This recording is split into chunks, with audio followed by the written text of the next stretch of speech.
दूसरा राजा उसका 4 अध्याय में यदि आप 1 में पढ़ते हैं तो वहां परमेश्वर का दास एलिसा है और एलिसा जो परमेश्वर का दास था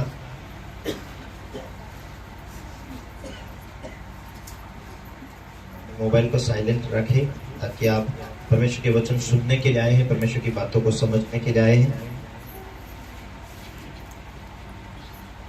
हालेलुया। आज हम परमेश्वर ने जो दिया हुए गहरी बातों का हम सुनने जा रहे हैं। Hallelujah. Thank you Jesus. Hallelujah. एक चुखोस कर दो।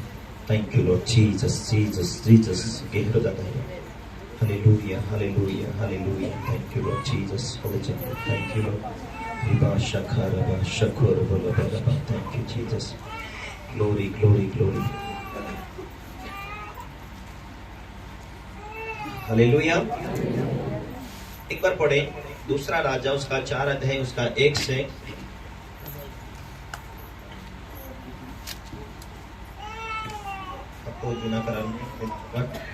एलिसा के आश्चर्य कर्म।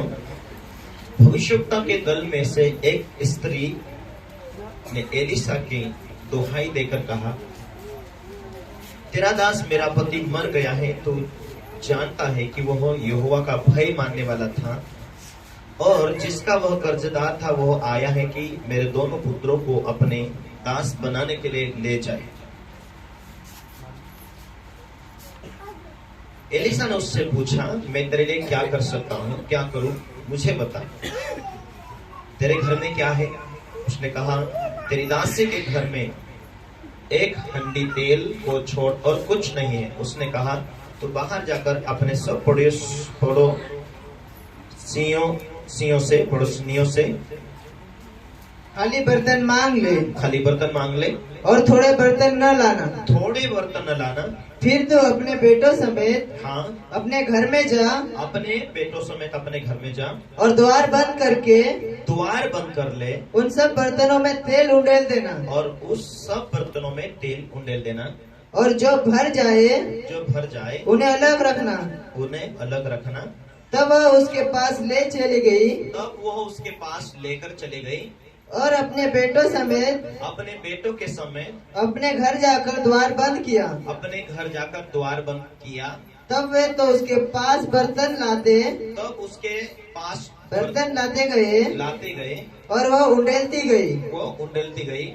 जब बर्तन भर गए, जब तक बर्तन पूरी रीति से पूरे बर्तन भर नहीं गए, तब उसने अपने बेटे से कहा, मेरे पास एक और भी ले आ। और भी ले आ। उसने उससे कहा, और बर्तन तो नहीं रहा। तब तेल रुक गया। Hallelujah, hallelujah. यहाँ हम परमेश्वर के वचन को देखते हैं, परमेश्वर की बातों को देखते हैं। यहाँ एक बहन है जो विश्वासी है, उसके बेटे हैं। हालेलुया, उसके बेटे हैं। और ये प्रभु का जो सेवक था, ये एलिसा जो था, वो बहुत अभिषेक वाला व्यक्ति था, परमेश्वर के साथ चलने वाला व्यक्ति था। और इसके एक सेवक था जो सेवा करते करते मर गया और उसके ऊपर जो कर्ज था, वो उसके ऊपर कर्जा था, उस कर्जा को वो फेंट नहीं पाया। इसीलिए एक कर्जदार आकर उस स्त्री से कहता है, तेरा पति तो मर गया है, उसके ऊपर जो कर्जा था, इसीलिए मैं तेरे दोनों बेटों को अभी ले जा रहा हूं ताकि वे मेरी गुलामी कर सके, कई साल तो गुलामी कर सके, ताकि वो कर्जा फिट पाए। और ये विधवा बहन दौड़ कर आती है, हे गुरु, हे प्रभु के दास, अब मेरे पास कोई ऑप्शन नहीं बचा, मैं क्या करूं? तेरा दास तो मर चुका है सेवा करते करते, लेकिन मैं क्या करूं? उसने कहा, मैं क्या करूं तेरे लिए, तू बता। ठीक है, तेरे घर में जो कोई बर्तन है, बर्तन इकट्ठा कर, नहीं है तो गांव वालों से मांग ले। तेरे घर में क्या है, कुछ ऐसी चीज है क्या? उसने कहा, थोड़ा सा तेल है, 1 हंडी भर तेल है। उसने कहा, वही तेल को लेकर आ जा और दूसरे बर्तन में उंडालना शुरू कर। हालेलुया। परमेश्वर तेरे साथ है। उस तेरे सारे कर्जों को फेंकने के लिए, तुझे आजाद करने के लिए परमेश्वर जरूर मेरी प्रार्थना सुनेगा। उसने कहा, उसने तेल डालना शुरू किया और वो तेल बढ़ने लगा। सारे गांव में से बर्तन को लेकर आए और तेल बढ़ने लगा और उसने इस सारे तेलों को बेचकर अपना सारा कर्जा चुका दिया। हालेलुया, हालेलुया, हालेलुया, आमीन। आज लोगों के जीवन में चमत्कार काम क्यों नहीं होते? फिलिपी 4:4 में कहता है, तुम प्रतिदिन आनंदित रहो, फिर तुम आनंदित रहो। हमें जीवित परमेश्वर मिल गया, क्या हम वैसा आनंद करते हैं? यदि उस बहन के जीवन में मेरा पति तो मर गया तेरी सेवा करते करते, तुझसे क्या मिला और तेरे परमेश्वर से क्या मिला? मन में मोटाव आ जाता, मन में उदासीनता आ जाता, मन के अंदर ईर्ष्या आ जाती, मन के अंदर परमेश्वर के प्रति हमारा जीवन साफ सुथरा नहीं रहने के कारण। जी पानी बाहर घेऊन जा, फेकून या वापस।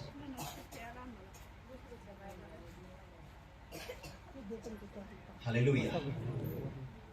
ये ना समझने के कारण ऐसी बातें होती हैं, आप ध्यान दो। Hallelujah, hallelujah. परमेश्वर की बातों को उसने, उस स्त्री ने हल्के में नहीं लिया। परमेश्वर काम कर सकता है, ये बातें परमेश्वर काम कर सकता है, ये बातें उसके जीवन में थी। उसका पति भी मर गया लेकिन उसका जीवन कड़वाहट से नहीं भरा। आज लोगों के जीवन में परमेश्वर बड़े बड़े चमत्कार काम कर देता है। आज ये चंगा हुआ, वो चंगा हुआ, 10 चमत्कार भी हो, लेकिन परमेश्वर आज चाहे, ठीक है, आज बेटा नहीं, परमेश्वर से बेटा मांग रहे, बेटा मिल गया और बेटा मिलने के बाद आज फिर परमेश्वर से कुछ और जरूरत पड़ती है। परमेश्वर उस काम को भी पूरा करने के लिए तैयार है, लेकिन यदि वो प्रार्थना की कमी की वजह से या पापों की वजह से या उनकी गलतियों की वजह से जो काम होना चाहिए वो नहीं होता, लोगों के जीवन में उदासना आ जाती, निराशा आ जाती। हाँ, क्या मिला परमेश्वर के भवन में जाकर? क्या मिला उपवास करके? क्या मिला प्रार्थना करके? परमेश्वर को डांट रहे, परमेश्वर को तिरस्कार कर रहे, परमेश्वर से पूछ रहे, प्रश्न पूछ रहे। Hallelujah, hallelujah. आज जो काम हुआ, उस कामों को बनाकर रखने के लिए तुम्हें आगे की परमेश्वर की इच्छा की जरूरत होती है। एक लड़की यहां पर थी, अभी काफी समय तक उसके लिए प्रार्थना किया, करते रहे। काफी समय के बाद उसे चंगाई मिला था। यहाँ पुलपिट पर आकर उन्होंने गवाही दिया कि मेरी बेटी को ये इनके सालों से दुष्ट आत्मा थी और अभी चंगी हो गई। वो गवाही देकर गया और आज वो वापस नाच रही। आज उसे दुष्ट आत्मा सता रहा है तो आज दिखी वो यहाँ। जब से चंगाई मिली तब से वो दिखे नहीं वो लोग। कारण यही है, हालेलुया। जब परमेश्वर चंगा कर देता है, उनका काम होता है कि परमेश्वर आगे मेरी चंगाई को बनाकर रखे, मैं प्रभु में बने रहूं, अधिक पवित्रता में बने रहो और परमेश्वर के प्रति मेरा दिल साफ सुथरा रहे। अब मेरा काम क्या है? बाइबल ये कहती है कि जो विश्वास करे, बपतिस्मा ले, उसका उद्धार होगा। मार्कुस 16:15 में यदि कहता है परमेश्वर का वचन कि जो विश्वास करे और बपतिस्मा ले, उसका उद्धार होगा। बपतिस्मा लेकर परमेश्वर की आज्ञा पालन करते हुए टिके रहेंगे तो उसका छुटकारा भी बना रहेगा। उसका उद्धार का कारण यह है कि उसका छुटकारा बना रहेगा। हालेलुया। बिना कड़वाहट से, बिना परमेश्वर को प्रश्न किए हुए, बिना पास्टर को प्रश्न किए हुए, हमारी स्पीड को कम नहीं होने देने के लिए विश्वास किया, बपतिस्मा लिया, प्रभु भोज विधि को ग्रहण करना और अपने आप को परमेश्वर के हाथों में समर्पित करना कि एक चमत्कार हमारी जिंदगी में काफी नहीं है। तो परमेश्वर ने नमूना दिखा दिया, लेकिन तुझे परमेश्वर की जरूरत पड़ेगी, तुझे यीशु मसीह की जरूरत पड़ेगी, तुझे परमेश्वर के कानून को जरूरत पड़ेगी, परमेश्वर के साथ तुझे जाना चलना पड़ेगा, परमेश्वर के साथ तुझे वफादार होना पड़ेगा। तो तेरे जीवन में चमत्कार चमत्कार चमत्कार होते जाएंगे। कितने लोग सुन रहे हैं? जिसका ध्यान भटकेगा उसके जीवन में चमत्कार नहीं होगा। कारण क्या? जो वचन लेना चाहिए जीवन में वो लागू नहीं होने के कारण। इसीलिए यहाँ ऐसे प्रार्थना करके आओ कि यहाँ आजू बाजू घूमने वाली शक्तियां, जो हमें वचन ना सुनने देने वाली शक्तियों को मैं बांधता हूँ। परमेश्वर मुझे तेरे उपस्थिति में लेकर जाए। हमने क्या गीत गाया? हे खुदा तेरे और करीब आना चाहता हूँ, तेरी उपस्थिति से भरना चाहता हूँ, तेरे सामर्थ्य से भरना चाहता हूँ। विजय पाना चाहता हूं मैं उस शक्तियों से जो बीमार देती है। विजय पाना चाहता हूं मैं उस शक्तियों से जो मेरे पैसे खत्म करती है। विजय पाना चाहता हूं मैं जो शक्ति मुझे बीमार देती, ताकि मैं तेरे करीब रहूं, तेरी आशीष को ले सकूं, तेरे आनंद को ले सकूं, तेरी उपस्थिति में चल सकूं। उस विधवा को ये बातें मालूम थी कि आज मेरा पति तो चले गया, मेरा पति तो मर गया, मेरा पति तो नहीं रहा। परमेश्वर के दास के पास जाकर क्या मिलेगा? है तेरे बहुत बच्चे छोटे छोटे, मेरे बच्चे छोटे छोटे, मेरा पति तेरी सेवा करते करते चले गया। यदि उसके जीवन में ये कड़वाहट होती थी तो क्या ये परमेश्वर के दास के पास आती थी? हे एलिसा, हे प्रभु का जन, तेरा दास तो मर गया, मेरा पति, आप ये बच्चे, 2 बच्चे मेरे पास में हैं, ये भी गुलामी में जाने वाले हैं, पर आप तो कुछ ना कुछ तो दिखा जहां से मैं कर्जा फिर सकूं, जहां से मैं कुछ कार्य कर सकूं। बाइबल परमेश्वर का वचन कहता है जहां तू सोचता, तेरे सोचने से भी परमेश्वर बड़ा काम कर सकता है। हालेलुया। उस स्त्री ने नहीं सोचा था कि आप मेरे लिए कोई प्लान बचा है, आप मेरे लिए, उसने तो सोचा होगा हे कर्जे वाले भाई थोड़े दिन रुक जा, हम कहीं ना कहीं साधन करेंगे। नहीं, आज लोगों को यही दिखाई देती है, यार काम ठीक है, प्रार्थना में चंगाई तो मिल गया, पर हमें दूर जाना है। वहां प्रार्थना बनी रहती कि नहीं रहती, वहां आराधना करते कि नहीं करते, वहां परमेश्वर के कानून को पालन करते कि नहीं करते, परमेश्वर को पूछ कर जाना, परमेश्वर तुम्हारे मार्ग खोलेगा कि नहीं खोलेगा, परमेश्वर को स्मरण करके काम करता वो तेरे लिए सीधा मार्ग खोलेगा।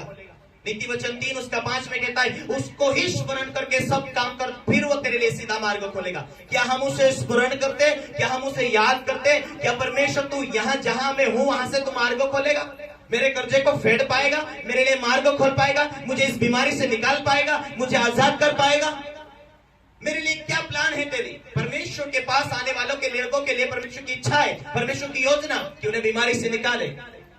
वचन के द्वारा हम आगे बढ़ना है, हमें उस वचन में बने रहना है। यदि तुम मुझसे प्रेम करो तो मेरे कानून, मेरे वचनों को पालन करो। Hallelujah, hallelujah. मैं अनुभव किया कि जिस समय प्रार्थना की कमियां होती है, उस समय प्रार्थना की कमियां होती है, वचन पढ़ने की कमियां होती है, प्रीचिंग प्रचार करते करते मालूम पड़ जाता है। हालेलुया। जब ये बच्चे आराधना करते मुझे मालूम पड़ जाता है कि ये कल प्रार्थना नहीं किया, ये वचन नहीं पढ़ा, इसीलिए उनकी गाड़ी आराधना करते करते पंचर गाड़ी चल रही। गाड़ी चलाने वाले को पहचान लेता है कि पंचर गाड़ी चला रहा या राइट चला रहा। प्रार्थना करने वाले लोग भी ऐसे ही है, एक प्रार्थना नजदीक बैठे, एक प्रार्थना करने वाला, एक बिना प्रार्थना करने वाला। प्रभु यीशु मसीह ने क्यों एक चक्की पीसने वाली 2 महिला से बातें किया? परमेश्वर ने, प्रभु ने क्या कहा कि एक तो ले लिया जाएगी और दूसरी छोड़ दिया जाएगी। कारण क्या? वो हो सकती दोनों विश्वासी, लेकिन जो प्रभु में मन लगाई हुई है, जिसका छुटकारा है, जो प्रभु में लगातार चल रहे, परमेश्वर की उपस्थिति में चल रहे, ऐसे लोग स्वर्ग में जाएंगे। और एक भी, दोनों भी तो विश्वास है, लेकिन जिसका ध्यान हट गया, जो परमेश्वर की उपस्थिति में नहीं चल रही, वैसे छोड़ दिया जाएंगे। Hallelujah, hallelujah. हमारा छुटकारा आज चंगे हो गए, आज आजादी हो चुके, आज हमारी जरूरत पूरी हो गई। और कल क्या? प्रभु कहता है कि अंत तक हमारा विश्वास बना रहे, प्रभु के आने तक हमारा विश्वास बना रहे, हम हमेशा परमेश्वर की उपस्थिति में बने रहे, आत्मा में चलाए चलते रहे, परमेश्वर की उपस्थिति में चलते रहे। बाइबल क्यों कहती है? इब्रानी 1 उसका 9 में कहता है कि तूने धार्मिकता से प्यार किया, अधर्म से बैर किया, इसीलिए परमेश्वर तेरे साथियों से बढ़कर तुझे अपने अभिषेक का तेल से तुझे अभिषेक किया। हालेलुया। एक विश्वासी जो होता है वो चंगा हो चुका, वो वहीं रहता है, वो डरफुक रहता है। समाज क्या बोलेगा, लोग क्या बोलेगा? हालेलुया।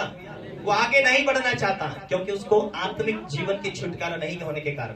लेकिन एक वो किसी की परवाह नहीं करता, मुझे आगे बढ़ना है, मुझे प्रार्थना करना, मुझे उपवास रखना, वो किसी की नहीं, परमेश्वर की बातों के ऊपर ध्यान रखता। जिस हाथों से परमेश्वर आकाश पृथ्वी को बनाया, अपने मुंह के ताकत से, मुंह के शब्द से, उसी परमेश्वर के हाथों में संपूर्ण सृष्टि है। वो उसके ऊपर वो विश्वास बैठ चुका है, इसीलिए उसका विश्वास परमेश्वर के ऊपर बैठ चुका है, वो किसी की परवाह नहीं करता। इसीलिए परमेश्वर की उपस्थिति में वो रात दिन ध्यान करता रहता है। इसलिए परमेश्वर अन्य लोगों से, बाकी लोगों से, उसके मित्र से उसे परिपक्व करता। हमें आकर्षक पूर्वक, हमें ताकत से, हमें बलपूर्वक परमेश्वर की बातों में धुंध लगाना चाहिए। आपकी धुन, आपकी आत्मिक दुनिया की धुन आपकी स्पीड को बढ़ाती है। जब आपकी आत्मिक दुनिया की धुन में जब आप परिपक्व हो जाते हैं, आपके जिंदगी में परमेश्वर